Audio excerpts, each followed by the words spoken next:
Mereka lupa, data yang saya punya untuk persoalan nikel, sekedar yang namanya supir, itu gajinya bisa 20 sampai dengan 30 juta.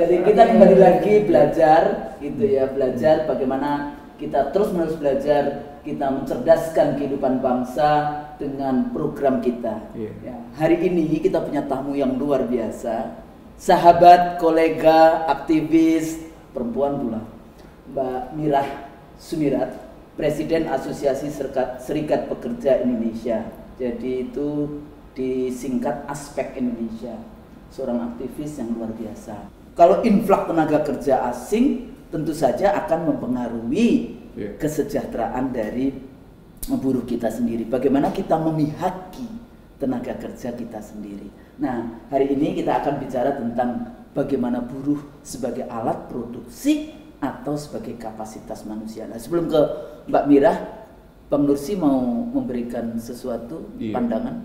Sebelum ramainya masuk tenaga kerja asing, saya narasumber untuk kebebasan visa. Mitra bicara saya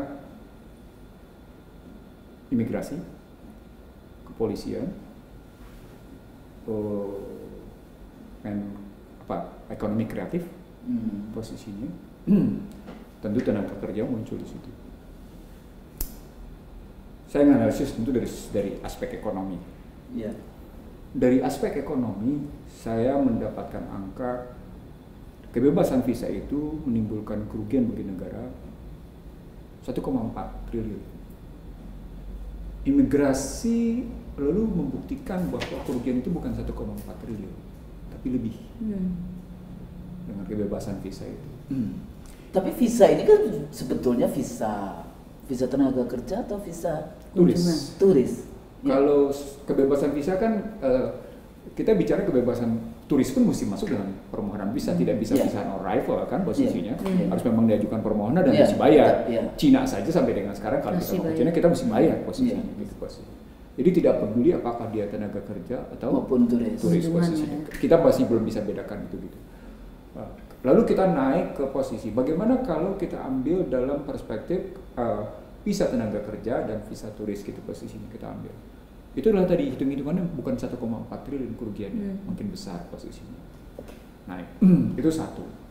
Lalu saya naik ke situasi lebih lanjut, bahwa dengan kebebasan visa, bebasnya lalu lintas orang. Jadi kan memang dalam Trans-Pacific Partnership Agreement (TPP), salah satu yang dicanangkan dalam kerjasama Asian Plus 3, jadi buat dengan Jepang, Korea dan Cina, salah satunya adalah bebasnya lalu lintas orang. Nah, bebasnya lalu lintas orang itu salah satunya memang soal kebebasan visa. Nah, ketika bebas lalu lintas orang ini punya dampak sosial politik yang dalam, saya bilang. Jadi bukan soal kerugian, ada dampak sosial politik yang dalam yang luar biasa yang andai kata orang datang, maka problematik sosialnya naik, maka problem politiknya naik posisinya. Itu mau tidak mau karena akan terjadi. Anda bisa lihat misalnya kalau kita pergi ke kawasan, kita pergi ke kawasan Jawa Barat bagian kawasan selatan misalnya, betapa banyak orang Korea sudah punya tanah di sana gitu ya, dan kemudian menikahi wanita-wanita pribumi. Iya. Itu wajah nggak usah jauh-jauh di daerah Bekasi, di daerah pokoknya pabrik-pabrik yang itu terjadi begitu gitu. Jadi artinya begini, tergantung nanti sektornya, apakah sektor pertanian atau sektor industri manufaktur posisinya. Saya menyebut Jawa Selatan, Jawa Barat bagian selatan karena kebetulan masuk ke kawasan pertanian begitu. Begitu juga di Jawa Timur sama posisinya. Jadi ada dampak sosial yang tidak diperkirakan oleh pemerintah ketika kita bicara analisis seperti itu gitu. Nah, dampak politiknya lah tadi yang Mbak Husnul bilang. Ada persoalan KTP. Nah, ketika persoalan KTP dalam rangka daftar pemilih sementara bergeser menjadi pemilih, kan muncul nik yang tidak jelas provinsinya di mana. Itu kejadian, fakta seperti itu. Lalu analisis saya lebih lanjut, posisinya misalnya begini. Ketika itu gitu ya, Saya melihat begini, saya teringat pada tahun sekitar 90-an ketika kami diundang oleh UMNO, pemuda UMNO untuk duduk bareng Malaysia, untuk duduk bareng bagaimana cerita tentang kemelayuan. Salah satu ketakutan pemerintah Republik Indonesia secara tidak sengaja adalah orang-orang Indonesia yang diundang ke Malaysia itu hanya dalam rangka menarik posisi ras Melayu dalam rangka pemilu. Dulu posisinya. Memang begitu posisinya. Saya bilang, ya nggak usah takut soal itu, karena kami pada hakikatnya kami tidak akan memanipulasi kartu penduduk kami tidak akan memanipulasi paspor. Bagaimana kami bisa memanipulasi? Walaupun kemudian saya tidak tahu praktik di lapangan kayak apa, tapi poinnya adalah ketika tenaga kerja Indonesia datang ke sana sebagai tenaga kerja, itu kan tidak mungkin sesungguhnya bisa dimanipulasi sebagai warga negara Malaysia dalam rangka daftar pemilih tetap kalau memang sistemnya benar. Aneh kalau di Indonesia posisi tenaga kerja asing yang khusus dari Cina itu bisa memperoleh KTP dan akhirnya punya DPS sampai DPT kan gitu posisinya. Itu punya masalah dan tidak bisa bahasa Indonesia. Dan tidak bahasa Indonesia posisinya gitu. Nah, walaupun kemudian ini karena itu penting di dalam undang-undang tenaga kerja asing kan dia salah satu sudah dihapus posisinya. Jadi kewajiban berbahasa Indonesia sudah tidak ada lagi posisinya gitu posisinya. Nah, saya ingin mengatakan nih dalam perdebatan kami tentang kebebasan visa itu sesungguhnya hampir semua instansi punya sikap agak keberatan. Ini saya sebut saja agak keberatan. Hampir semua instansi. Cuma satu instansi yang kelihatan mendesak demikian kuat. Saya tidak ingin sebut satu instansinya apa gitu ya. Tapi satu-satu instansi itu dia yang karena mereka melihat ada persoalan keamanan. Jadi di balik persoalan sosial, di balik persoalan politik, ada persoalan keamanan. Maka Anda bisa lihat kan siapa penipu-penipu melalui dunia maya, kan kebanyakan datang dari Cina. Ya kan? Narkoba juga posisinya. Pasti begitu posisinya. Nah, saya kemudian heran, ini kenapa sampai satu instansi ini demikian rupa bersemangat mempertahankan kesepakatan. Tiba-tiba bukan maunya instansi tadi, ada lagi yang lebih tinggi posisinya. Gitu simpulannya. Baru kemudian ketika saya sadar masuknya tenaga kerja asing di situ, baru saya tahu, ini motifnya adalah bagaimana investasi asing masuk, tapi bukan hanya modal. Dengan termasuk tenaga kerjanya. Di situ saya kemudian menganggap ini ada persoalan kesalahan dalam kebijakan. Kenapa? Karena dia berhadapan dengan pasal 27 ayat 2. Persoalannya bukan kesalahan per se, tapi persoalan karena kepentingan para bandar di dalam pemenangan pemilu sehingga itu seperti persekongkolan. Nah, kalau sudah sampai pada persoalan pemenangan pemilu dalam bentuk persekongkolan, maka kan kemenangannya menjadi kemenangan semu. Ini punya dampak Husnul, jangan salah. Ketika Anda menyebut ini konteksnya dalam rangka pemenangan pemilu dan basisnya adalah persekongkolan, berarti kemenangannya kemenangan semu. Dan kalau kemenangan semu, ya tesis saya benar. Tesis saya benar bahwa kemenangan semu itu, false vote itu, suara-suara semu, suara-suara palsu itu akan melahirkan apa yang disebut dengan social distrust, social disorder, social disobedient. Kalau kita naikin sosial menjadi politik, dia menjadi political distrust, political disorder, dan political disobedient. Sekarang jadi kenyataan. Akhirnya terjadi political unrest. Tapi kita tutup di sini, nanti Mbak Miranya nggak bicara lagi. Ayo Mbak Mira. Jadi dari perspektif buruh sendiri kayak gitu ya, dari asosiasi buruh, kalau kita lihat kan kekuatan buruh itu luar biasa, kekuatan politik yang harusnya luar biasa. Ya, kita bicara tadi isu kemanusiaannya, isu bagaimana berbagai macam lapangan kerja dan sebagainya, bagaimana negara memihaki tenaga kerjanya sendiri atau dia nggak peduli, ya itu tadi persoalannya. Jadi gimana? Ya, saya ingin menanggapi terlebih dahulu Profesor Husnul terkait dengan partai buruh. Ini menarik. Jadi sebenarnya potensi untuk adanya partai buruh di Indonesia itu ada sebenarnya. Namun memang saya nggak tahu ya apakah memang ini ada faktor kesengajaan untuk supaya tidak lahir itu partai buruh oleh siapapun itu yang pastinya punya kepentingan luar biasa supaya partai buruh tidak lahir. Saya nggak mau menuduh siapa-siapa, tetapi potensi kelahiran buruh, partai buruh ada, tetapi untuk dilahirkannya juga ada karena memang banyak kepentingan. Waktu di reformasi bukan sudah ada partai buruh di bawah Muhtar Pakpahan? Tapi nggak dapat. Di bawah Muhtar Pakpahan kan hadir itu gimana tuh ceritanya itu? Iya, namun gini, kalau Muhtar Pakpahan itu kan seperti one man show ya. One man show. Kemudian yang kedua kita sama-sama mau tahu ya Pak Mokhtar Popahan tuh siapa gitu, tapi artinya dia tidak bisa merangkul semua elemen buruh yang begitu beragam.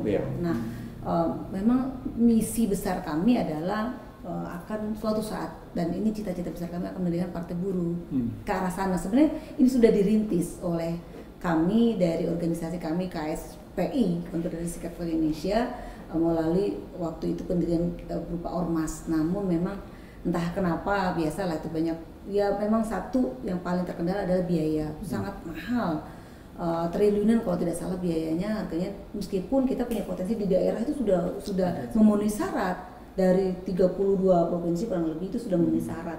Artinya orang sudah ada, tempat sudah ada, tapi lagi-lagi biaya gitu ya, uang dalam hal ini. Dan kita nggak mau juga dalam tanda kutip pada pendirian Partai Buruh tersebut ada cukong atau siapapun sponsor yang di luar daripada ini, kita membiayai itu. Nah, sebelum saya berikan kepada Mbak Mira, saya ingin sedikit berbicara ya. Kalau kita melihat Bang Nursi, Mbak Mira, di dalam konteks international experience, pengalaman-pengalaman internasional di dalam gerakan sosial lama. Jadi kalau kita bicara buruh, itu masuk kategori gerakan sosial lama.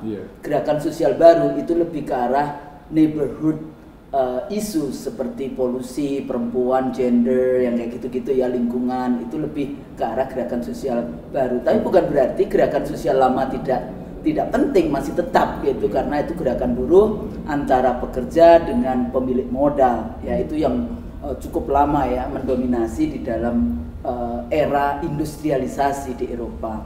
Nah, kalau saya bicara tentang gerakan sosial lama ya, gerakan buruh itu punya peran yang luar biasa. Masih ingat kasus 90-an di Polandia misalnya, Lech Walesa kayak gitu ya, bagaimana dia bisa topel rezim komunis yang kemudian dalam pemilu tahun 90-an dia presidennya ya, gerakan buruh, gerakan sosial buruh di Polandia yang kemudian jadi presiden. Demikian juga sebenarnya di Australia, ACTU, Australian Council of Trade Union-nya Australia itu juga punya peran yang luar biasa. Sampai hari ini Partai Buruh itu bentukan dari ACTU itu salah satunya. Dan Partai Buruh Australia itu pertama kali di dunia yang menang di dalam pemilu nasional. Jadi kalau kita bicara Partai Buruh Australia itu pertama kali di dalam sejarah politik di dunia dia menang di dalam pemilu nasional dan mampu membangun negosiasi bargaining dengan partai konservatif. Partai liberal itu malah belakangan. Jadi Partai Buruh itu akhir tahun 1800-an dan kemudian Federation tahun 1901 dan menang di dalam pemilu. Dan Partai Liberal itu dia counternya. Jadi kelompok pebisnis melihat kekuatan Partai Buruh, dia kemudian membentuk sendiri. Nah, apa yang diperjuangkan di Partai Buruh itu? Jam kerja buruh. Ya karena dulu kan eksploitasinya luar biasa. Kemudian upah buruh, akses ke kesehatan. Jadi 3 hal ini yang dulu di awal Partai Buruh Australia ini kuat. Dan Ketua ACTU yang menjadi Perdana Menteri Australia adalah Bob Hawke. Masih ingat kekuatan Bob Hawke ya, Partai Buruh waktu itu. Jadi sebetulnya kalau kita lihat di seluruh dunia, negara-negara, kekuatan gerakan buruh itu luar biasa. Tapi memang harus membentuk kemudian partai politik. Sayangnya di Indonesia belum. Nah, ini Bang Nursi, hari-hari ini ya, kita dihadapkan dengan influx, jadi tenaga kerja asing yang luar biasa. Bahkan informasi, saya pernah sedikit-sedikit membuat penelitian ya, maksudnya baik ilegal maupun legal. Yang ilegal, nah ini pemerintah nih ya, Departemen Imigrasi terutama yang bertanggung jawab. Dibukanya misalnya lewat bandara, pesawat itu di Pontianak misalnya. Kenapa Pontianak? Karena kalau sudah keluar dari bandara, sepertinya wajahnya sama dengan para Indonesian Chinese-nya yang asli dari Kalimantan Barat kayak gitu ya. Dan banyak sekali yang ilegal, hampir katanya setiap hari itu paling tidak 50-an. Dan ini kontestasi antar departemen. Siapa sebetulnya yang lebih bertanggung jawab? Apakah Departemen Imigrasi, BIN posisinya di mana kayak gitu ya, atau departemen-departemen yang lain. Nah, ini terjadi kontestasi, siapa yang diuntungkan, siapa yang punya ketok palu, siapa yang ini, bahkan akhirnya bisa juga sampai memiliki KTP. ya KTP. Dan berapa dari informasi yang saya dapatkan dari 20 juta sampai 25 juta akhirnya dapat KTP. Nah ini persoalannya lagi nanti bagaimana digunakan pilkada, bagaimana digunakan pemilu, bagaimana digunakan dan sebagainya. Kalau kita lihat, saya setiap malam bukan setiap malam, saya kalau pulang dari luar negeri maupun dari naik pesawat gitu ya, di Terminal 2 maupun di Terminal 3, itu kan ada influx dan tengah malam itu biasanya ya, jam 00.01 dini hari, begitu banyaknya ya. Tapi seringkali tidak diakui bahwa terjadi influx tenaga kerja asing yang dari Cina ya, yang seperti itu. Bahkan pernah saya menghitung sendiri karena kita sama-sama dari luar negeri kayak gitu ya, tapi dia itu antrinya di Indonesian passport citizens kayak gitu. Dan saya hitung 30-35 sekitar itu. Dan ada yang di depan membawa ini. Saya biasa kan dimanapun dia saya teriakin, "Hey, this is for Indonesian citizens." Karena saya melihat pasportnya bukan paspor hijau atau paspor biru yang kita pasti tahu kan ya. This is for Indonesian citizens. You should go to the other counter yang untuk orang asing. Kayak gitu ya. Tapi masih dikerjakan terus. Ternyata tidak cuma saya. Beberapa mantan pejabat waktu kita diskusi satu panel ternyata juga mengalami hal yang sama. Jadi begitu amburadulnya berbagai macam isu layanan terkait dengan tenaga kerja asing, khususnya saat Tiongkok yang datang ke Indonesia. Saya ingin menarik ingatan Bang Ihsanuddin Nursi. Saat itu kita sama-sama menjadi narasumber di salah satu stasiun televisi swasta saat itu saya menyampaikan ya, Bang Ihsanuddin juga menyampaikan, saya menyampaikan data saat itu. Saya menyampaikan malam itu ya, kurang lebih masih ada 25.000 orang, Bang. Ya, kemudian paginya kalau tidak salah di suatu media online Pak Luhut Binsar ya, saya sampaikan secara clear di sini menyampaikan bahwasanya beliau marah besar ya bagi pihak-pihak yang menyatakan ada 20-an ribu orang itu dan dia akan mengambil sikap tindakan entah apalah ya itu. Saya baca di media online itu. Dia menantang gitu. Siapa yang tapi saya betul-betul membawa data tersebut 25.000 orang dan itu data resmi. Dan faktanya sekarang ini di 2020 ini diduga kuat ya. Ini data yang ada dan kami miliki itu lebih dari 1 juta orang tenaga kerja asing. Termasuk sebetulnya statementnya Duta Besar Cina sendiri kan yang mengakui itu. Ya, yang mengakui itu dan tapi kan kemudian dibantah banyak pihak entah itu oknum-oknum pejabat kita ya. Sebentar. Sampai di sini ada kekisruhan. Kisruh pertama soal masuknya, kisruh kedua soal jumlahnya, kisruh ketiga soal saling bantah. Ini catatan penting nih. Kisruh pertama soal masuknya, kisruh kedua soal jumlahnya, ya kan? Kisruh ketiga soal saling bantahnya. Khusus bayangin nggak kalau kemudian kita ternyata nanti Mira lanjutin, tapi kita klarifikasi dulu di sini. Bagaimana kita berhadapan dengan persoalan masuknya saja sudah punya masalah. Salah satu masalah ketika Kendari dipersoalkan, mereka tidak masuk ke lewat Kendari, Mira. Sekarang ini kalau Anda bilang sudah jutaan, begitu yang namanya protes tentang Kendari masuknya, mereka tidak lagi masuk Kendari. Mereka masuk lewat bandara yang berdekatan dengan Kendari. Apakah kemudian Makassar atau Manado? Yang dekat-dekat dari situ. Satu, masuknya. Kebayang nggak pertanyaannya, siapa sesungguhnya mengizinkan mereka sampai masuk kayak gitu? Itu satu. Yang kedua soal jumlah. Bagaimana kita mengidentifikasi jumlah kalau kemudian tidak terjadi korelasi yang kuat antara ketenaga kerjaan, ya, imigrasi, karena ini muncul soal ketenaga kerjaan, imigrasi, perindustrian, SDM karena berkaitan dengan soal ini industri posisinya di sini, dan kepolisian posisinya kan mestinya 5 ini bekerja sama, mesti ada minimal di sini muncul di sini gitu. Itu soal bagaimana jumlah orang-orang yang tidak ketemu. Lalu ketiga saling bantah. Ini motif saling bantah apa kira-kira? Motif saling bantah ini kan cuma sekedar mengacaukan pendapat, larinya kemana? Dengan demikian sesungguhnya pihak-pihak yang saling berbantah itu telah melahirkan situasi fuka namanya. Jadi mereka justru melahirkan situasi fuka, situasi volatile, situasi uncertainty, situasi kompleks, situasi ambigu. Pertanyaan berikutnya, kenapa justru mereka menjadi produsen fuka?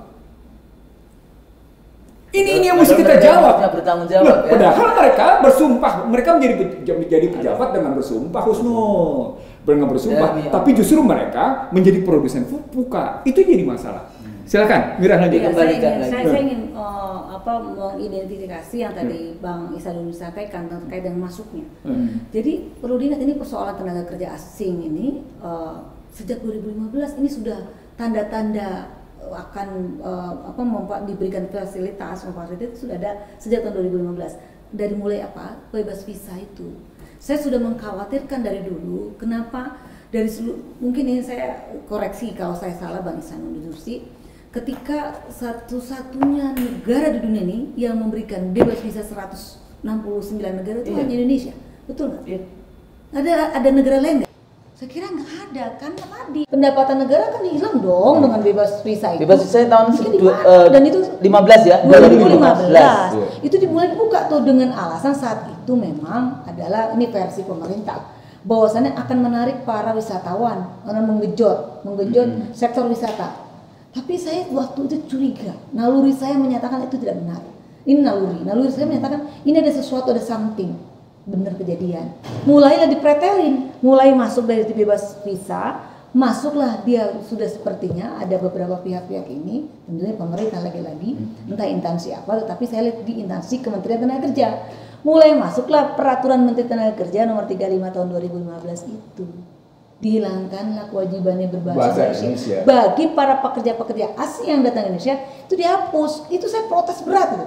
Bagaimana mungkin mereka akan mengetahui budaya itu kan pintu masuk tentang aturan main suatu negara, budaya itu kan bahasa Indonesia. Kenapa harus dihapus? Sedangkan Undang-Undang 13 tahun 2003 yang di atasnya masih eksis. Ini masih eksis nih. Ini belum di-delete, belum direvisi, belum dihapus. Kok kamu menurunkan sebuah peraturan Menteri Tenaga Kerja? Artinya ini kontradiktif, ini kontradiktif dan ini bertentangan dengan undang-undang yang di atasnya. Ini kan kacau. Ketika kita sudah menyampaikan protes ini tapi tidak ada yang namanya respon. Ini yang satu. Kemudian adanya yang dihilangkan. DPR juga waktu itu. Ya, kita menyampaikan surat. Kita belum demo sih, belum karena memang berisu tenaga kerja asing asal Cina ini kurang begitu, sepertinya belum begitu seksi saat itu Bang Ihsan. Saya nggak ngerti kenapa ya, tetapi kita kan bicara berkali-kali di beberapa diskusi kita tahun 2015 belum. Kalau sekarang terus kemudian orang baru sadar kayaknya ya. Tapi setelah 5 tahun tapi kan kita udah ngomong sejak berkali-kali gitu loh. Dan surat kami saat itu kami menyampaikan sebuah seminar nasional di salah satu Wisma Antara gitu ya, gedung Wisma Antara. Di situ sampaikan semua pendapat narasumber itu kita munculkan. Kami kasih resmi kepada Presiden. Jadi ini luar biasa ketika sudah sampaikan dan berapa rasio. Ini yang fatal juga. Rasio 1:10 di mana satu orang tenaga kerja asing harus ada pendamping 10 orang tenaga kerja lokal. Sebagai ahli teknologi itu dihapus. Coba saya lihat. Ini ada apa? Artinya ini sudah disiapkan. Terus kalau yang level ya, jadi misalnya sebetulnya kita boleh tenaga kerja asing itu levelnya apa? Karena saya menemukan tukang batu. Ini muncul. OB itu Cina. Di dalam Undang-Undang 13 tahun 2003, posisi-posisi jabatan-jabatan tertentu yang bisa diduduki oleh pekerja-pekerja asing itu adalah jelas ya, direktur keuangan, kemudian juga direktur hubungan internasional, top manajemen deh ya. Nah, tapi fakta di lapangan memang kita temukan secara nyata tukang batu, kemudian tukang las, kemudian juga bikin teh ini loh, mandor, security itu ada dari asing. Nah, ternyata itu setelah fakta ini kan kebiasaan buruk saya kira para pelaku-pelaku pengelola negara ini ya, oknum saya kira. Ini dulu terjadi gitu ya, tadi tidak sesuai tadi. Kemudian diperkuat sama mereka nih melalui keputusan PP kalau nggak salah, peraturan pemerintah atau peraturan presiden kalau PP itu. Presiden PP, bisa presiden, perpres bisa PP ini PP. Diperkuat oleh PP, kemudian diperkuat oleh Menteri Tenaga Kerja lagi di tahun 2019 kalau tidak salah, Agustus 2019. Posisi-posisi jabatan-jabatan yang bisa diduduki itu sampai tukang pemandu karaoke saja itu bisa. Pemandu karaoke? Pernah kan ke sana ya. Yang kedua, sampai guru PAKU saja boleh. Artinya apa yang ditanyakan oleh Profesor Husnul terkait dengan tukang las boleh, akhirnya diperkuat tadi, ini sebagai penguatan. Ini sudah selesai gitu saya kira. Maksud saya selesailah kerusakan di muka bumi ini saya kira. Ini yang Tapi undang-undangnya sudah diganti belum? Belum, makanya tadi kalau begitu PP dan Permen ini bertentangan dengan undang-undang. MA harus mengatakan kan kalau bicara ini kan Bang Ihsan, Profesor Husnul kan orang yang berkompetensi terkait dengan aturan undang-undang. Kan bukan kayak begini, kalau saya kan nggak main di situ ya. Tapi yang sepanjang saya tahu, Undang-Undang Dasar 45 adalah pegangan konstitusi dasar kita untuk membuat undang-undang di bawahnya kan begitu tuh. Kemudian ini saya khusus nih Undang-Undang Nomor 13 Tahun 2003 tentang Ketenagakerjaan. Ini belum direvisi loh, ini belum dihapus. Kayak muncul lagi melalui peraturan menteri, PP yang bertentangan dengan undang-undang ini. Dan ini banyak banget produk-produk yang bertentangan dengan undang-undang di atasnya. Dan ini nggak ada yang ngotak-ngatik. Kalau sampai di situ, kan pada poinnya adalah if the king is the rule, then the rule is the king. Kan gitu. Jadi siapa yang punya mau ya itu keputusan. Jadi nggak perlu di bawahnya berantakan, nggak ada urusan. Iya, itu authoritarian ya. Iya, jadinya begitu. That's not democracy. Jangan pernah bicara demokrasi. Jangan pernah bicara demokrasi. Tapi balik lagi ke Mbak Mirah tadi ya. Jadi kondisi seperti ini sebetulnya dalam konteks kalau tadi Bang Nursi kan mengatakan bagaimana kemudian tenaga kerja kita sendiri itu terpinggirkan di dalam konteks itu. Dan bahkan yang saya seringkali sedih dan ini komunikasi politik ya, kalau tadi disebut namanya ya, itu kan mengatakan oh karena tenaga kerja kita itu tidak mampu. Hei, masa UB kita nggak mampu, masa itu tidak mampu? Itu satu ya, itu kan menyakiti komunikasi politik yang menyakiti, yang itu harusnya negara melindungi segenap tumpah darah. Terus ada lagi yang mengatakan kan sama aja, tenaga kerja kita juga ada yang di Hong Kong, juga ada yang, tapi persoalannya kan ya di sana tidak ada kemudian menteri melindungi tenaga kerja kita. Sebelum lupa aja Prof, sebelum lupa ya. Kalau dikatakan kita pertama kita tidak mampu tenaga kerja kita, berarti itu statement mereka. Ya berarti berarti mereka tidak menghargai anak-anak warga negara sendiri, bangsanya sendiri, setanah air, sedarah, sebangsa, job kayak gitu ya, sebetulnya. Itu tidak menghargai kualitas kompetensi yang ada di yang satu, tidak menghargai anak-anak kita. Emang penting menghargai buruh Indonesia? Ya saya kan menyampaikan. Enggak, emang penting pertanyaan saya. Sangat penting. Kenapa? Loh, itu kan karena kita melindungi segenap tumpah darah Indonesia. Itu tujuan kita bernegara. Itu. Apa suka lupa nih? Konstitusi yang tidak bisa diubah. Jadi gini, bikin marah aja nih ya. Marah cuma kesel aja. Jadi bikin saya lupa juga nih. Ada yang mau saya sampaikan. Jadi pertama mengecilkan, merendahkan anak-anak kita sendiri, anak-anak sebangsa setanah air itu.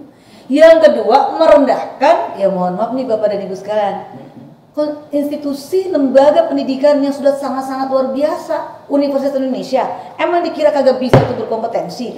Ada Institut Teknologi Bandung, ada UGM, ada UNPAS, ada ITS. Ini masa ada dari Syahwala sampai Unjen. Ini dilecehkan. Belum yang swasta juga bagus-bagus saya kira. Ada banyak yang dilecehkan oleh mereka yang berani memberikan statement bahwasanya mereka tidak memiliki kompetensi. Sebentar, sampai di sini kalau ada pernyataan begini. Oh, sebut pendidikan tenaga kerja Indonesia rendah. Luhut Binsar Panjaitan jelaskan mengapa pilih TKA asal Cina. Saya bisa jawab. Ayo. Kayak gini, memang menurut survei dan data juga para pekerja-pekerja di Indonesia itu sebesar sekitar kurang lebih 60% itu lulusan SD SMP. Memang itu data fakta. Tetapi bukan berarti ini satu ya, bukan berarti mereka nggak mau sekolah loh. Mereka mau sekolah tapi kagak ada biaya. Bukan, begini Anies, sampai di sini sebentar, sampai di sini. Mari kita perbaiki. Tapi sektor apa dulu? Saya belum selesai. Belum selesai dulu ya. Emang Bang Nursi tidak tahu. Saya jadi paham kan kalau kayak gini kan. Kamu selalu bukan dia tidak mau sekolah, tapi karena persoalan pendidikan di kita itu sangat mahal. Mahal ya? Oke, sangat-sangat mahal. Satu, mereka kalaupun ada biaya, pasti mereka bisa kok lulusnya di dokter kemudian insinyur dan sebagainya, dan mereka punya kompetensi yang luar biasa, boleh diadu. Yang pada akhirnya mereka masuklah ke dalam sektor-sektor industri yang memang sangat rendah itu. Tapi kalau bicara tadi head to head, loh tenaga kerja kita, nih pertanyaan Profesor Husnul, ada juga kok bagaimana dengan tenaga kerja Indonesia yang kerja di luar negeri? Jangan salah, tenaga kerja pekerjaan yang dikerjakan oleh tenaga kerja di sana itu yang di luar negeri dari kita, ada yang mau nggak yang dikerjakan oleh para orang-orang asing itu? Saya nggak mau ini yang mau merendahkan ya. Yang pekerjaan-pekerjaan yang dilakukan oleh para pekerja tenaga kerja Indonesia di luar negeri tersebut, yang disebut mungkin ada TKW dan lain sebagainya. Ada sebenarnya sektor juga, ada yang high class juga, top management. Ada, tapi kan yang disorot sama mereka itu adalah yang selalu dibuat bahan ya oleh para oknum-oknum ini adalah loh banyak bagaimana dengan para pekerja-pekerja kita yang di luar negeri, sesungguhnya mereka melakukan pekerjaan yang tidak dikerjakan oleh orang-orang luar negeri. Gitu loh. Dan tergantung juga di daerah mana kayak gitu. Tapi pemerintah pernah bangga tuh menyebut sebagai betapa banyaknya tenaga kerja wanita Indonesia atau tenaga kerja Indonesia ke asing sebagai bentuk penghasil devisa. Harusnya mereka nggak boleh bangga dengan banyaknya para warga negara Republik Indonesia yang bekerja di luar negeri itu. Harusnya mereka malu. Harusnya bagaimana? Kenapa malunya? Berarti kegagalan pemerintah negara menciptakan lapangan pekerjaan, menyediakan lapangan pekerjaan sesuai dengan konstitusi Undang-Undang Dasar 45 pasal 27 ayat 2. Itu nggak terwujud sehingga orang-orang Indonesia itu nyari kerjaan di luar. Terus kamu bangga gitu? Terus ngambil devisanya sama aja ini menghisap tenaga kerja rakyatnya sendiri gitu loh. Enak bener ngomong kayak gitu. Kalau saya menghisap ya? Iya dong, menghisap dong. Dengan segala konsekuensinya, violence. Jadi kalau begitu sebentar. Di saat ada kasus yang namanya mau ada menghadapi hukum pancung, kemudian hukum apa lagi? Hukuman mati. Di mana? Dan itu Mbak Mira, di mana lobbynya? Itu dari mulai awal. Misalnya PJTKI-nya kayak gitu dari mulai awal. Jadi sistemnya dari bangsa kita, dari rezim ini, dari mulai awal PJTKI itu kenapa sih mesti bikin paspor aja KTP-nya pakai diganti sehingga kalau terjadi apa-apa mereka tidak bisa trace ini sebetulnya TKW dari daerah mana karena KTP-nya alamat untuk bikin paspor itu sudah berubah. Itu kasus. Kemudian nanti kalau sudah dibawa ke sana, ini kasus ya, waktu itu ada mahasiswa saya cukup banyak yang bikin itu. Misalnya diperkosa, nanti dia diperkosa kan selalu disalahkan TKW-nya. Kasus itu juga terjadi yang kekerasan terhadap perempuan. Nah ini kalau ini. Tapi pada level mestinya kalau kita persiapkan itu baik seperti Filipina itu kan persatuan.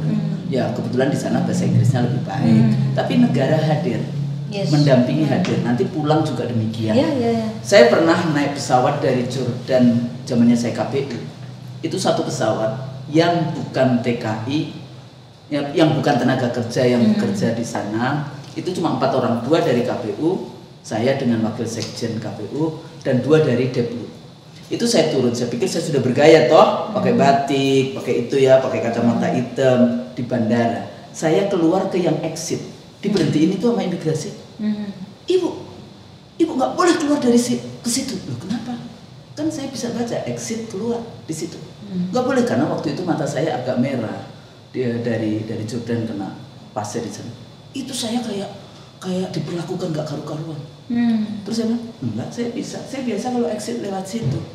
Ibu TKI enggak? Iya, saya TKI, saya jawabnya. Iya, saya TKI kayak gitu. Loh, saya kan pakai negeri juga kan, jadi tenaga kerja Indonesia juga kan. Iya, saya TKI. Berhenti di sini dulu. Jadi saya diperlakukan seperti itu. Saya pikir saya udah bergaya kayak gitu ya. Ya ini juga saya jadi agak menghina kayak gitu ya, bukan menghina tapi itu perlakuan perlakuan di bandara kita juga seperti itu. Bagaimana mereka bukan melayani, tapi juga terjadi penghinaan-penghinaan yang dan banyak kasus juga bahwasanya ada oknum-oknum di bandara itu yang memeras para tenaga kerja kita yang datang ke Indonesia itu diperas juga. Oke, balik lagi sekarang ke soal TKA. Jadi berarti kita sudah temukan 2. Tadi masuknya, tadi Bang Ihsan kan bilang masuknya itu yang kedua. Masuknya, tadi persoalan jumlahnya, jumlah. Dan kemudian ada para pejabat yang saling bantah.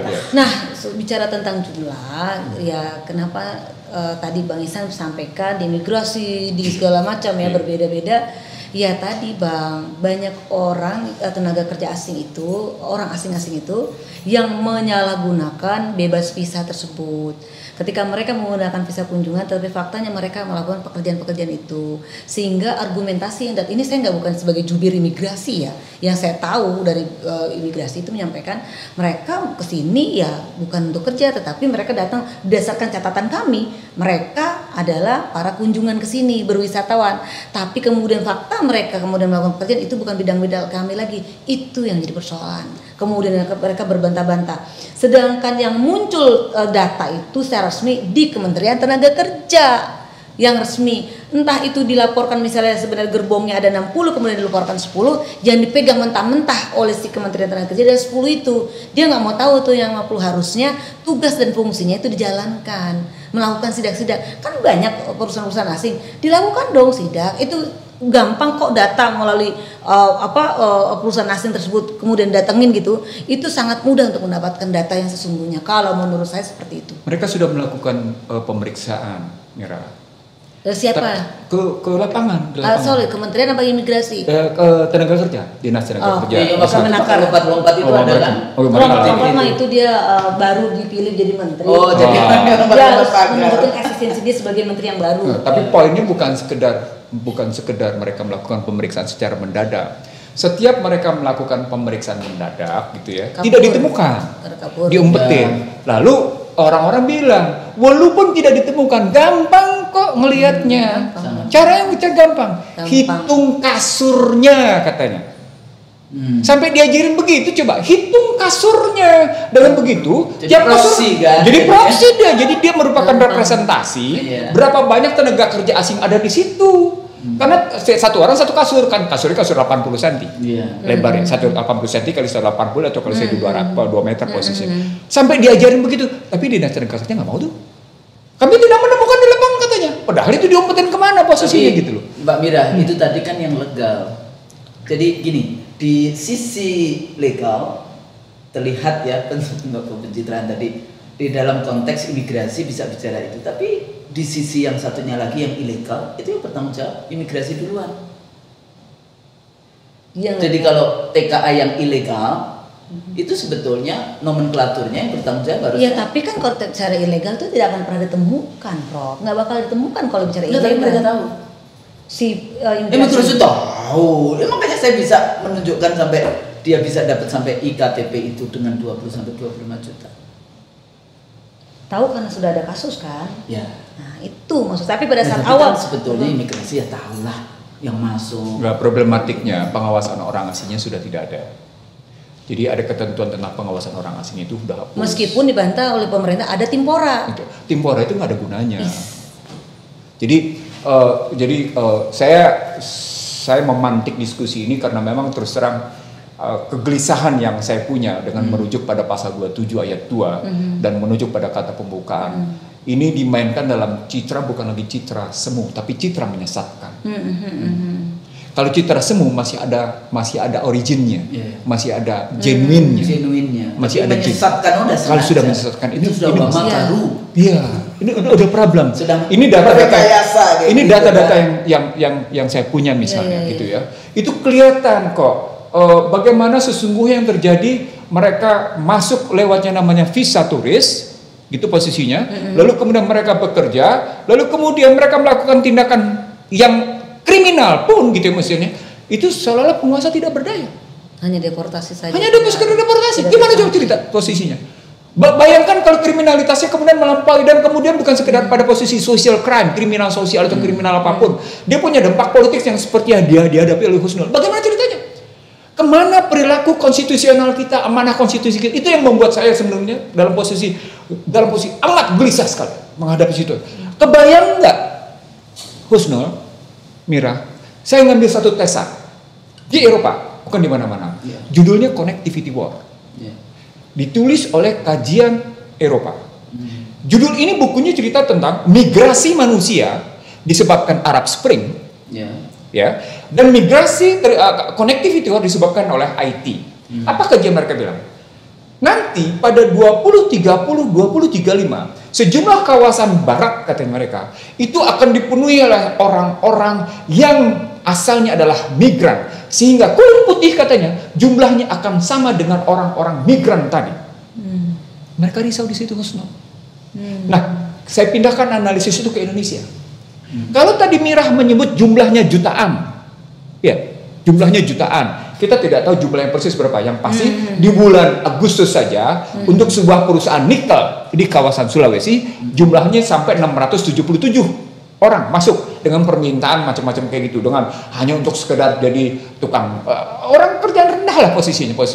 Kebayang nggak kalau dalam jumlah jutaan itu? Itu baru masuk, maksudnya gini, sebelumnya sudah ada kan? Sudah ada. Artinya itu hanya akumulasi. Penambahan. Iya, penambahan. Akumulasi. Penambahan yang baru. Iya, akumulasi posisi. Penambahan. Nah, poinnya adalah ketika nanti jumlahnya sampai dengan jutaan posisi gitu, maka dia akan punya namanya dampak sosial yang luar biasa dan dampak politik luar biasa. Pertanyaan berikutnya, siapa yang paling bertanggung jawab untuk mengatasi dampak ini? Di tengah orang semua cuci tangan, pemerintahan ini akan selesai 2024. Sama seperti saya tidak perlu bertanggung jawab atas utang luar negeri yang saya ciptakan, karena saya sudah selesai untuk bertanggung jawab sebagai Menteri Keuangan pada 2024. Saya tidak perlu lagi, nggak ada urusan. Sama seperti ketika saya mempersoalkan utang luar negeri pada Profesor Dr. Budiono. Bagaimana isinya sebuah bentuk invasi dan intervensi dari kekuatan asing terhadap Indonesia. Sekarang intervensi dan invasi itu bentuknya tenaga kerja asing, itu yang merisaukan, Husnul. Jadi mereka invasi bukan lagi pada kekuatan modal, mereka invasi pada kekuatan tenaga kerja. Itu yang tidak dihitung. Itu berarti bukan sekedar sosial and politik dan ekonomi. Itu sudah masuk dalam perspektif pertahanan. Bukan lagi keamanan, pertahanan. Pertahanan negara. Itu yang disebut dengan connectivity war. Bayangkan kalau kemudian mereka dibekali ICT dengan posisi 5G. Berarti connectivity war sudah terjadi dalam dua level. Dari aspek kependudukan dan dari aspek IT. Lalu pertanyaan berikutnya. Kasus yang dulu di Bandara Halim Perdana Kusuma.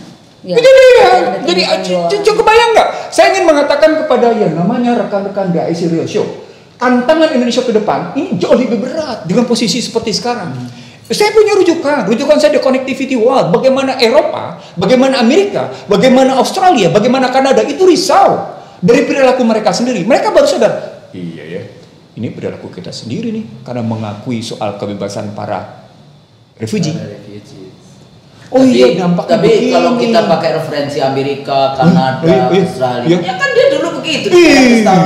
Artinya ada pukulan balik, ada arus balik, Nah, tapi kan Indonesia tidak pernah begitu. Tapi posisinya untuk Indonesia kan tidak begitu. Begitu kita. Indonesia tidak pernah melakukan ekspansi dan invasi. Tidak pernah. Dalam sejarah politik, apakah dengan nama Nusantara atau apa dengan nama Indonesia, tidak ada cerita ekspansi dan invasi. Kita selalu duduk bareng dalam perspektif yang disebut dengan perdamaian. Karena kita berbasis pada perdamaian dunia berdasarkan ketuhanan yang Maha Esa. Perdamaian abadi itu. Jadi nggak ada cerita ekspansi atau invasi dari Indonesia. Nah, kalau kita balikin lagi cerita bagaimana para pejabat, saya ingin mengatakan begini. Talk show kita harus Husnul, Mira, sebenarnya dalam rangka mengajak mereka, Anda ini cuma menjawab paling lama 10-15 tahun. Setelah itu dampaknya itu akan rusak satu generasi. Loh, bukankah itu sudah kejadian pada mafia Berkeley ketika mereka menerapkan neoliberal, dampaknya kemudian dua generasi seperti sekarang, bahwa Indonesia tidak pernah memperoleh perbaikan perekonomian. Itu dampaknya, dan kemudian kesulitan yang mereka bangun luar biasa. Anda tahu nggak? Sejumlah orang cerdas Indonesia sungguhnya dipermalukan dalam bacaan saya, tapi mereka tidak merasa dipermalukan. Kebayang nggak? Seperti saya bilang, the most favored for the problem solution in COVID crisis, kata mereka. Kalau ngambil utang, sama. Anda menjebak diri sendiri. Sama sekarang, kalau utang itu adalah invasi, tenaga kerja asing itu adalah invasi, berarti kita sedang menyediakan diri untuk diinvasi. Jadi itu problemnya. monggo masuk ini dengan segala. Tapi gini Mbak ya, Bang Nursi. Sebentar, satu simpulannya sederhana, bahwa TKA ini simpulan pertama, kita membiarkan diri untuk diinvasi. Itu kata kuncinya. Jadi bukan cuma sekedar pada kekacauan itu, kita membiarkan diri diinvasi, kita membiarkan diri diintervensi. Mungkin bukan membiarkan diri, tapi jadi menyuruh. Tuh, kalimatnya lebih dahsyat ya. Sebetulnya bukan menyuruh, yang kita itu tadi. Menyuruh. Karena kong itu tadi. Jadi kolusi antara elit nasional dengan kekuatan asing untuk kepentingan-kepentingan sesaat dari elit nasional kita, kan itu. Itu pentingnya Husnul, kita menyadarkan teman-teman, rekan-rekan, the real show, I see the real show. Bahwa ternyata situasi sekarang itu ada yang kita sedang hadapi begini. Sehingga kita tidak bisa lagi sekedar bersikap pragmatis dan instan dengan modal-modal handphone yang kita pegang. Ada problem besar yang tidak disadari oleh banyak kaum muda, kaum milenial, bahwa mereka sedang menghadapi sebuah ancaman besar. Itu yang saya mau mengatakan. Kalau kita tadi bicara dengan Mbak Mirah tentang tenaga kerja, kita dengan influx tenaga kerja, baik pada level yang tadi ya lower level dari tenaga kerja sampai yang jadi dari blue collar dan white collar itu sama juga pada level yang white collar juga dihantam. Nah kadang-kadang saya berpikir kalau kita bicara TKA dari Cina nanti kamu rasis kayak gitu, tapi sebetulnya influx yang blue collar ini kan mau nggak mau memang yang kasus dengan obor ini kan sebetulnya strategi obor dari Cina. Sampai di sini Husnul, saya ingin mengatakan tudingan tentang rasis itu bertentangan dengan the nature of law. Bahwa yang namanya hukum alam itu orang akan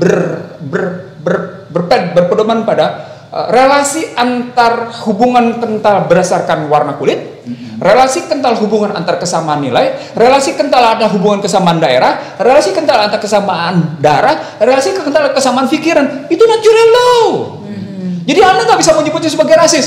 Amerika, kata Joseph Stiglitz tentang rasisme dan ketimpangannya, kanker stadium 4. Sehingga Amerika sekarang menghadapi sebuah apa yang saya sebut kemarin, a split USA, split of USA, dan split USA dan split of USA. Coba itu udah. Nah balik sekarang ke Indonesia, seperti yang kita bilang tadi. Loh ini kebijakannya kacau. Tadi kan kita bilang sehingga jumlah nggak jelas, ya kan? Lalu kita masuk yang ketiga. Kok Anda saling berdebat? Kemana larinya? Apa kira-kira Mira? Gini, kenapa saling berdebat? Ini tadi Bang Ihsan sudah menyampaikan sebuah hulu kepada kita bahwasannya ini untuk semacam sepertinya ada skenario untuk memecah konsentrasi kita supaya kita tidak fokus. Saya kira supaya kita tidak fokus terhadap hal ini, kemudian disengaja untuk membuat sebuah statement-statement sehingga kita kemudian karena capek nih nanggepin energi kita terkuras gitu loh, nanggepin sehingga fokus utama kita tentang keberadaan tenaga kerja asing yang luar biasa di sini itu tidak terbahas. Itu yang jadi kita dihadapkan pada situasi yang ecek-ecek dalam konteks itu, tapi fokusnya akhirnya kita tidak mampu berkonsentrasi di situ. Ini divide et impera aja. Iya, itu salah satunya analisa saya saja. Tapi yang kedua gini, Bang. Sebenarnya mereka udah paham itu gitu loh. Enggak, maksudnya berdebat itu bagi mereka ya sepertinya sandiwara belaka. Sandiwara saja saya kira. Kenapa saya bilang sandiwara? Kan dari awal sudah disadari bahwasannya ini sebenarnya sudah disiapkan karpet merah ini. Apa? Bebas visa, penghilangan kewajiban berbahasa Indonesia, penghilangan rasio, kemudian dibukanya hampir semua posisi-posisi pekerjaan untuk orang asing. Artinya mereka udah sadar itu, udah siap gitu loh. Kemudian ada debat-debat segala macam, itu kan hanya untuk jadi perdebatan itu menunjukkan mereka sesungguhnya tidak punya keberpihakan terhadap sama kepentingan. Sekali tidak punya berpihakan, dan itu hanya untuk sandiwara mereka saja. Namanya orang awam, masyarakat kita kan ya dalam tanda kutip ya sudah susah juga mereka, rakyat kita ya, masyarakat kita sudah susah tentang bagaimana untuk mencari pekerjaan, kemudian perutnya juga pada lapar. Saya kira mereka menggunakan metode-metode pola-pola yang seperti itu. Bagi sejumlah orang sandiwara ini menarik nggak Husnul? Sehingga muncul sikap ini. Jadi ini juga sebetulnya ada rangkaian politiknya yang saya selalu bilang the liberal Machiavellian election, pemilu terbuka tapi penuh dengan tipu-tipu. Jadi ternyata itu konsisten di berbagai kebijakan.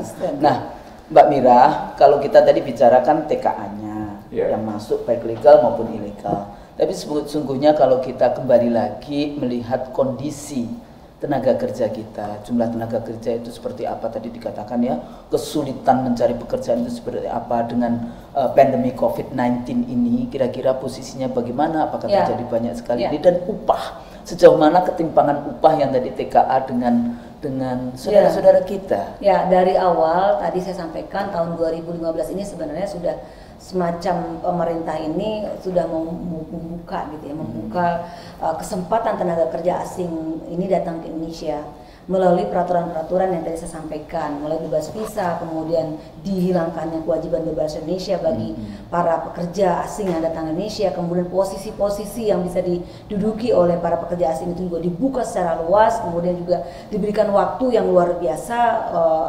masa kerjanya di Indonesia gitu ya, sepertinya malah tanpa ada batas. Nah, di sini sampai di sini kami dari para buruh, para pekerja Indonesia sendiri itu gini mikirnya ya. Bagi kami tidak anti tentang investasi asing. Tidak anti ya? Tidak anti tentang investasi asing.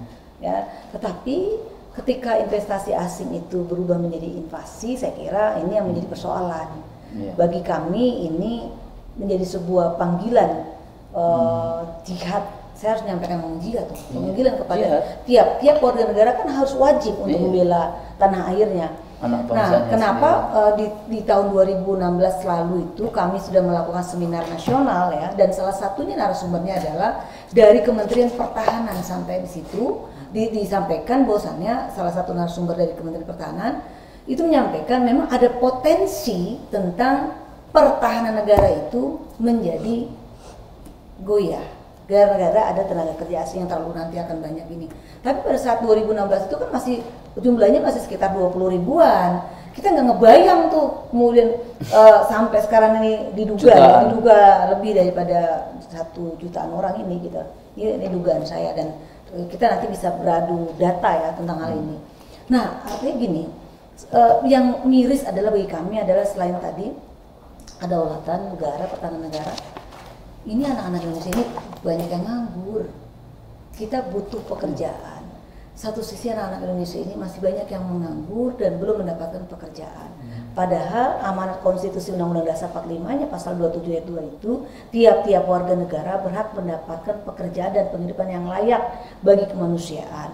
Nah, ini nggak terjadi. Nggak terjadinya kenapa? Mereka datang, orang-orang asing ini, tenaga kerja asing ini, yang kemudian mengambil mengambil pekerjaan yang seharusnya bisa dilakukan oleh para pekerja-pekerja kita, mulai dari tukang las dan lain sebagainya.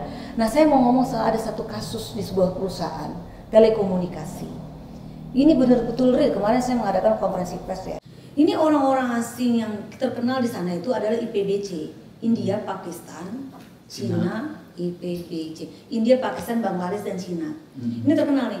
Ketika saya, itu anggota kami itu, nah ketika kami menyampaikan gitu, mereka menyampaikan, anggota kami itu menyampaikan, sesungguhnya para pekerja-pekerja asing itu malah minta diajarin sama karyawan pekerja lokal yang ada di itu gitu loh. Artinya ini kan bicara tentang tadi kompetensi ini dipertanyakan, ini sebenarnya apa sih kompetensi mereka sejauh mana? Enggak, mereka kompeten. Nah, ini realnya begitu. Oh, realnya begitu? Ya, dan ini biasanya lebih banyak ngomong nih. Itu anggota kami, ini Bang, gitu. Terkenal ya kalau ngomongin karakter pekerja yang disebut tadi itu ngomong, terlalu banyak ngomong. Sementara kalau tenaga kerja kita ini kan pada level high level ya, kalau ini ya, expert betul, ya. Nah, kalau tenaga kerja kita itu terkenal diem dan kerja dengan baik. Tetapi yang terjadi di telekomunikasi, salah satu perusahaan telekomunikasi itu, mereka bukan hanya sekarang dulu high level, tapi setelah yang tadi dibuka tadi saya sampaikan tadi, ini mulai level manajer pun dibabat sama posisi-posisi yang dari asing itu gitu. Nah, ini dulu pada saat Pilpres menyebut akan dibeli lagi kan? Buyback. Tapi dihitung-hitung katanya merugi juga katanya sih. Bukan, saya narasumbernya, karena saya tahu bahwa poinnya sederhana, nggak mungkin Anda beli lagi. Karena ada strategi keuangan yang ribet ya, bukan karena itu kita rugi. Bukan soal itu. Tapi Mbak, itu kasus yang sama juga. Waktu saya pergi ke Freeport, ya di Timika sampai di Grasberg sana, saya juga tanya kepada insinyur Indonesia. Saya bilang, Ini kalau kita miliki sendiri, kalian punya ini sendiri, misalnya perusahaan seperti ini sendiri, kalian bisa ngerjain. Bu, ini semua sebagian besar adalah kita yang ngerjain. Iya. Teman-teman kita juga di Freeport. Jadi jangan salah. Yes. Nah itu kan itu perusahaan-perusahaan yang memang ini yang nggak usah repot-repot deh Bang Ihsan sama Profesor Husnul. Kan antara Jakarta Bekasi kan deket ya. Kan ada kita lihat yang namanya sedang pembangunan kereta api cepat. Ada ruas namanya Cikunir. Gak usah jauh-jauh kita ke Kendari dan lain sebagainya. Udah tongkrongannya ada Cikunir tuh. Itu tukang yang gali pondasi tuh orang-orang asal Cina, asal Tiongkok itu. Tukang gali pondasi? Gali pondasi, saya pastikan. Gimana tuh? Atau di Jalan Fatmawati. Yang di Pulau Gadung deh itu supir. Gak usah jauh-jauh, di Jalan Fatmawati. Itu yang flyover itu. Dulu saya suka memotret. Kan kita juga tahu lah kira-kira wajah tenaga kerja kita, tenaga kerja. Saya potretin mereka kok. Dan gaji mereka lebih besar. Nah, urusan upah mereka lebih besar. Ya, itu ada datanya. Saya punya datanya. Gaji mereka bisa. Jadi begini, kalau tadi berkaitan dengan pendidikan dan berkaitan dengan kepatuhan, kan problemnya, tenaga kerja asing patuh gitu kan. Problem tenaga kerja asing kompeten gitu. Mereka lupa data yang saya punya. Untuk persoalan nikel, sekedar yang namanya supir itu gajinya bisa 20 sampai 30 juta.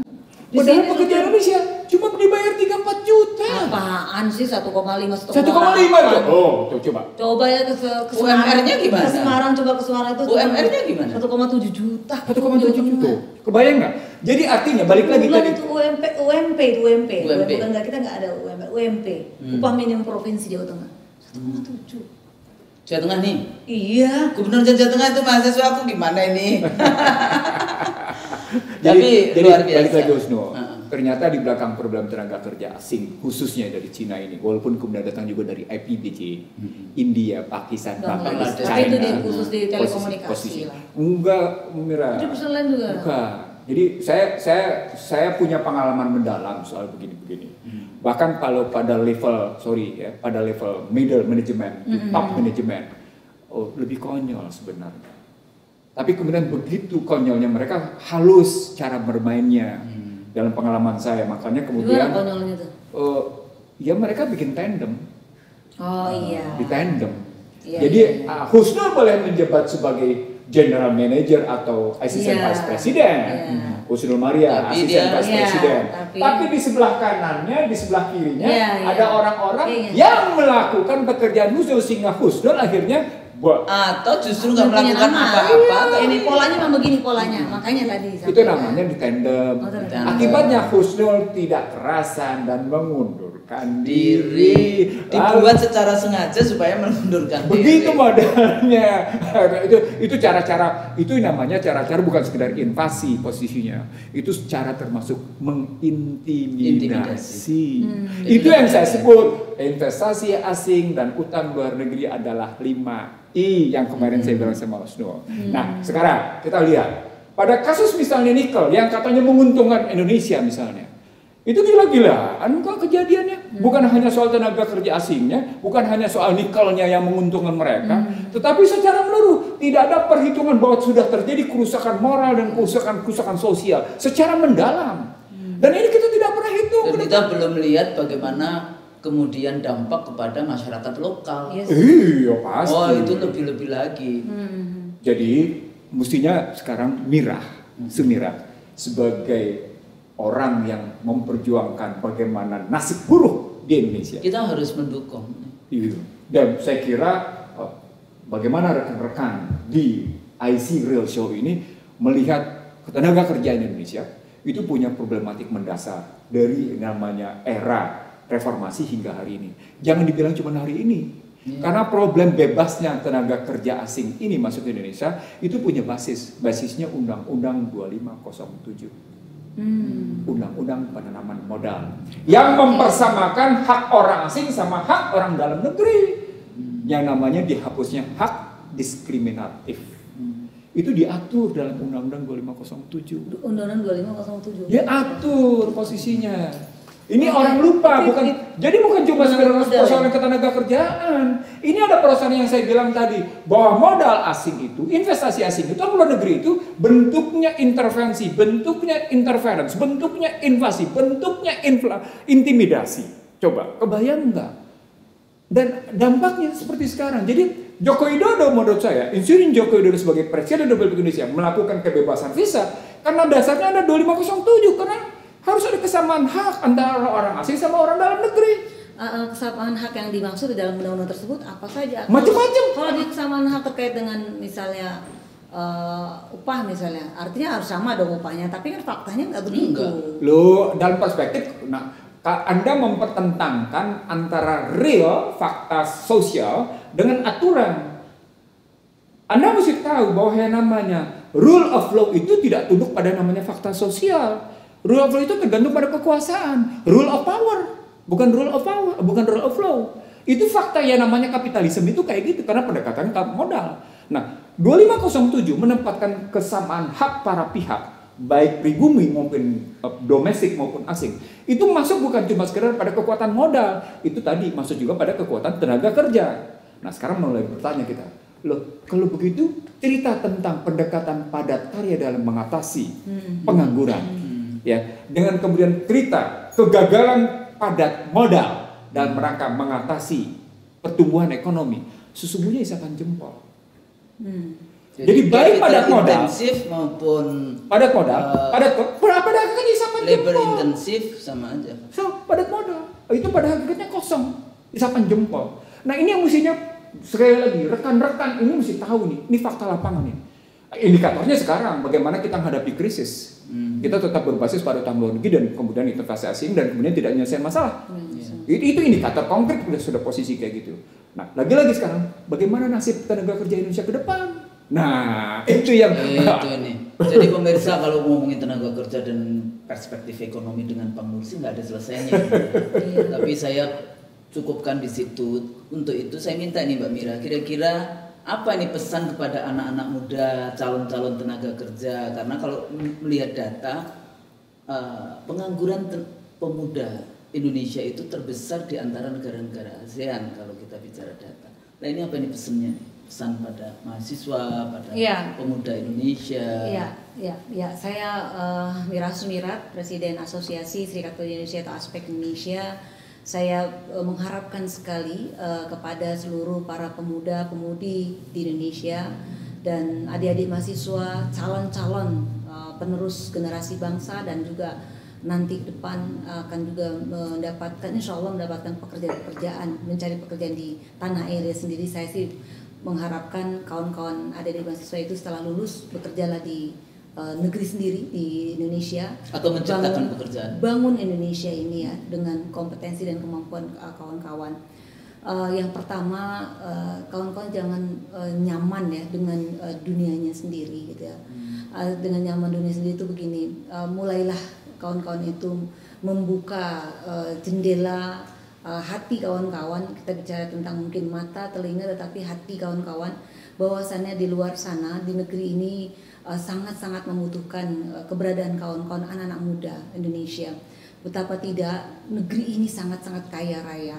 Negeri ini sumber daya alamnya luar biasa berlimpah.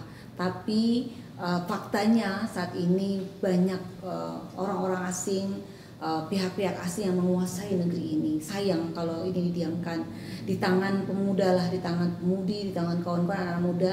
Negeri ini harus dibangun oleh tangan kawan-kawan sendiri.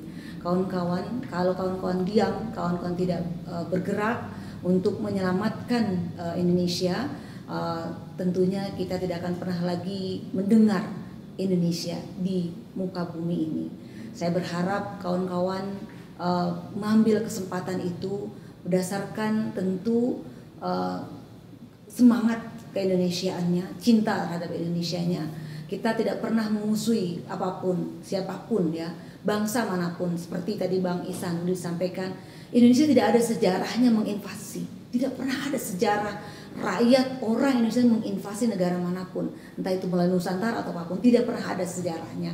Artinya kita real, bukan bangsa yang sebagai bangsa penjajah. Nah disinilah kita punya modal kuat itu, kita kuasai negeri kita sendiri, kemudian kita bangun, kita majukan berdasarkan kita sudah punya fondasi yang kuat, konstitusi yang kuat yaitu Undang-Undang Dasar 45. Selamatkan Indonesia melalui konstitusi Undang-Undang Dasar 45 dan selamatkan Indonesia melalui jiwa idealisme kawan-kawan berdasarkan kecintaannya kepada bangsa Indonesia. Mungkin itu. Wow. Terima kasih. Artinya sebenarnya Mira hendak mengatakan dalam satu kalimat, hentikan pemiskinan struktural. Hentikan pemiskinan struktural. Dengan sengaja. Dengan sengaja. Saya tidak ada yang buat dengan sengaja itu ya? Iya, itu pemiskinan struktural soalnya. Iya. Dengan structural adjustment, dengan macam-macam ya. Itu modus-modus yang dilakukan. Dengan adanya memberikan statement-statement yang membuat kita masyarakat rakyat bingung, kemudian juga membuat regulasi-regulasi yang bertentangan, itu berarti ada kesengajaan untuk memiskinkan rakyat Indonesia. Pemiskinan struktural. Jadi rakyat kita miskin karena memang sengaja, iya. sengaja dimiskinkan. Karena sistem yang membuat kemudian Ini dan pemimpin tidak amanah di Iya. dalam konteks itu. Iya. Tapi kita selesaikan dulu di Iya. sini. Naudzubillah min dzalik. Mudah-mudahan tadi yang disampaikan oleh Mbak Mira itu sangat penting sekali bagi anak-anak muda, dan diskusi kita kali ini mudah-mudahan ini juga mencerdaskan kita semua kayak gitu ya. Banyak hal tadi yang sudah disampaikan, mudah-mudahan berguna. Kalau saya salah, ikuti terus diskusi IC Real Talk Show, mudah-mudahan tetap mencerdaskan kehidupan bangsa. Sebetulnya ngeri-ngeri juga sih, tapi banyak sekali statement-statement, tapi insya Allah ini demi mencerdaskan kehidupan bangsa. Mudah-mudahan ini ada hikmahnya, ada maknanya, ada ya pembelajarannya. Kalau saya salah, saya mohon maaf. Bila taufik wal hidayah. Wassalamualaikum warahmatullahi wabarakatuh. Waalaikumsalam warahmatullahi wabarakatuh.